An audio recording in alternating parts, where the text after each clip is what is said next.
Welcome to Penrose Learning, where we make understanding easy. In this video, I will explain how to make pasta jambalaya.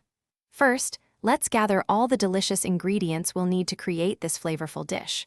We'll then move on to preparing our vegetables and proteins, ensuring everything is ready for cooking. Next, we'll perfectly cook the pasta and simmer the rich sauce.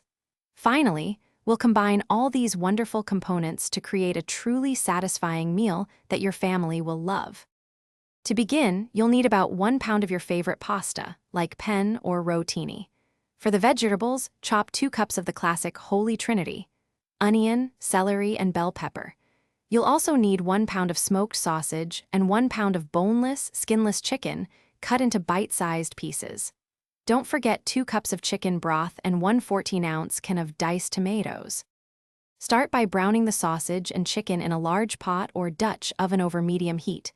Once cooked through, remove them and set aside. In the same pot, sauté your chopped vegetables until they are tender, about 5 to 7 minutes. Stir in the chicken broth, diced tomatoes, and your favorite Cajun seasonings, then bring it to a gentle simmer. Meanwhile, cook your pasta separately until al dente. Once your pasta is cooked, drain it thoroughly.